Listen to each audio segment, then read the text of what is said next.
Hi, my name is Sean Duffy, and I'll be giving you my top 10 albums of 2010. My friend Rory at Track by Track Reviews. Number 10 is Ciolina by Ciolina, self-titled debut. I discovered Ciolina through YouTube covers of Animal Collective songs, most notably her cover of Who Could Win a Rabbit.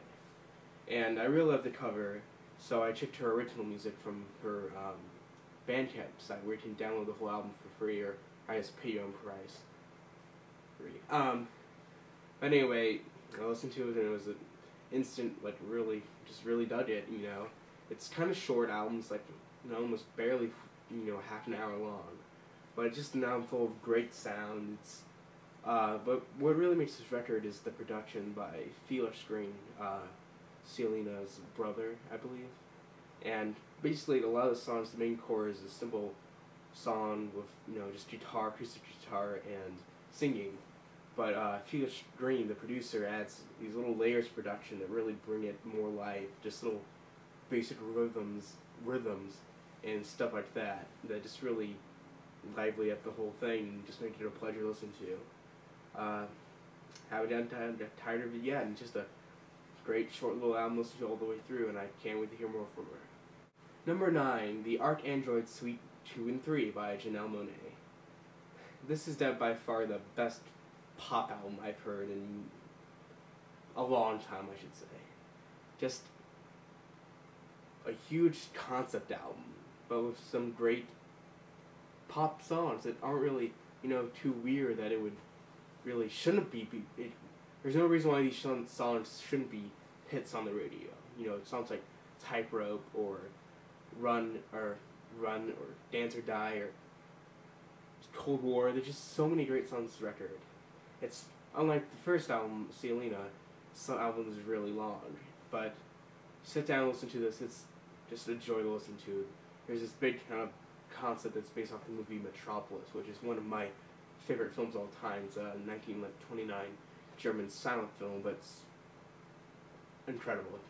Watch that if you're gonna really listen to this album to get the kind of see what's going there. But great album, and Janelle Monáe is just a great performer all around. She's a great songwriter, which is hard to find pop singers. Great singer, great dancer, great hair.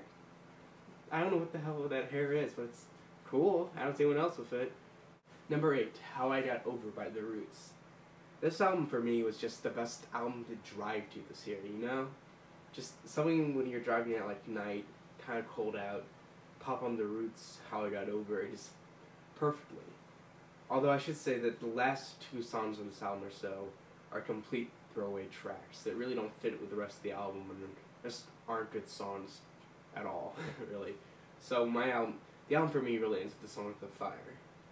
And there's just not only all the songs on this record besides those last 2 great songs, but all the songs flow so well into each other that it's just really easy to listen to the whole thing. And the great lyrics, great rapping, great songwriting. Questlove's great drumming. But also one thing I really liked about this album is the piano.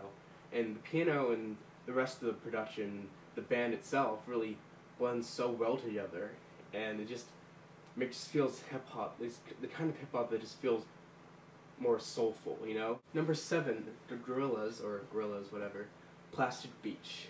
This album is an interesting one. There's so much going on in this album. It's really crazy.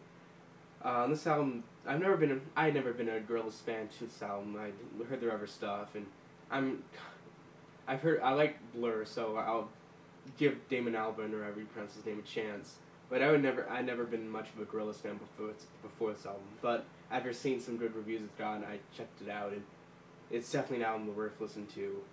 A lot of great synthesizers on the song, just more than I think any Gorillaz record in the past. But one thing this album does, which some other albums try to do, is it incorporates these synths that you think would be normally cheesy, but how they use them aren't cheesy at all, but really actually well done. And for a record that's concept's kind of about this future world where, there's, all about environmental stuff and how it's all plastic or whatever the hell it's about, I don't really know, but it fits really well. It kind of makes an environment for you that kind of helps build the concept. And there's just so many diverse styles of music on this album. There's hip hop, there's electronic, there's rock, there's soul, there's all over the place. And that's why I think the guest spots really work on this album, because there's a bunch of guest spots. And I think they need that amount of guest spots to make all the diverse music on this album work. And I think without that, it would just feel like the Gorillaz are trying too hard to do all these different things. And maybe they are trying really hard to do all these different things, but with all the guest spots, it really works and comes out naturally. And just a joy of an album to listen to. Number 6, Teen Dream by Beach House. This is the first Beach House album I got into, so I can't speak to its being different from the other albums that they've done. But this is just one of the most simple albums on this list. And just having come out in January, I haven't stopped listening to it. It's just simple songs by a simple group. I mean, just kind of guitar, just keyboards, singing, and very basic drum beats. But it works so well. Number 5 is Down There by Avey Tare. Now, I'm a huge Animal Collective fan. I've got an Animal Collective t-shirt on right now. They're my favorite band, so this album was bound to get on my list even though it was total crap. But it really isn't. It's a pretty good album. But I think when you're approaching this album, you have to know a little bit about the backstory. Because it's definitely an album that's really different, even for Animal Collective, or Animal Collective members. The last 2 years or so of Avey Tare's life has just been real hell for him, just kind of let's see, I think his sister was in the hospital, which is described in one of the songs on the record. His wife and him got separated. Just kind of his whole life is not in a good place, and this record really reflects that. Besides songs like Three Umbrellas and the last song, Lucky One, which I don't think is really great by itself. It was the first single release, but as an ender to an album full of very sad songs and kind of depressing songs, ending on a high note is a really awesome thing to do, and it works really well on the album. And I think this album is best listened to as a whole. This album has some really great sounds to it, which is always good for Animal Collective. It's kind of different from what Animal Collective has done. It's kind of electronic, but it's all these other sounds in it that I think it's just literally described as swamp sounds that kind of make it its own, and it's really interesting to listen to. Not too long, it's 35 minutes, and just kind of a fun, not even fun record to listen to, just interesting record to listen to. Number 4, This Is Happening by LCD Sound System.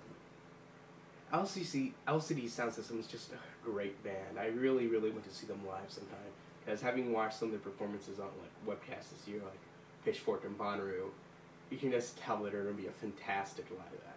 So they're so full of energy, and LCD is just great dance music. But not only is it good dance music, it's very well written dance music, very intelligent. But the songs aren't really overly dramatic or pretentious or anything like that. They're pretty simple songs, but their simplicity brings out the deep meaning in a lot of these songs. Songs like All I Want or I Can Change have these really great really great songs with meanings you can relate to. And that's one of the things that makes James Murphy such a great musician and songwriter.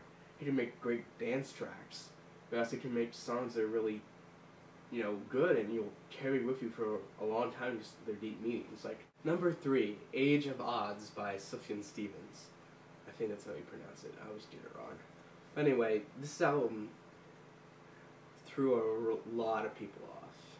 Myself a little bit, but definitely a lot of people who have been more used to Sufjan's acoustic guitar style kind of songs, or typical Sufjan Stevens, Seven Swans or Illinois. But Illinois or whatever it's pronounced. I don't know if it's Illinois or Illinois, or I don't know, on the album at least.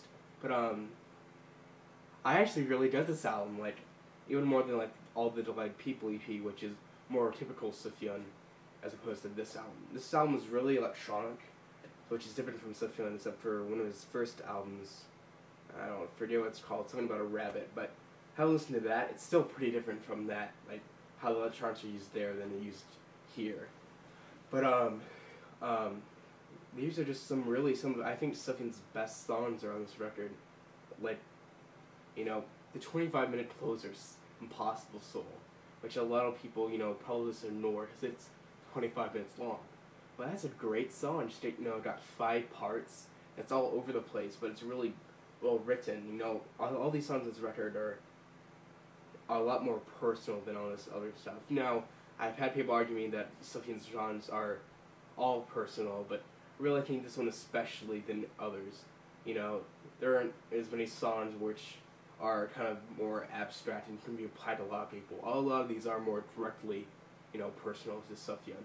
Like Vesuvius, it really goes from saying Vesuvius to Sufjan, or whatever it is.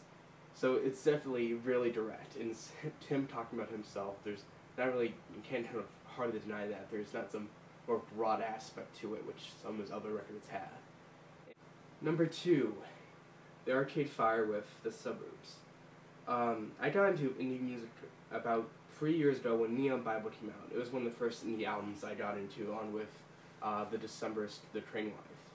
And so basically this started becoming my most anticipated album of the year, especially after the first singles hit. I got into it more. And finally, when this record came out, I really just listened to it non-stop for a while. I haven't listened to this. I listened to this record a lot. You can just check my Last FM, which isn't really accurate too much about my actual music because it doesn't struggle my iPod. But it really, you can tell, I listen to this album a lot. And I think, personally at least, that this is my favorite Arcade Fire album.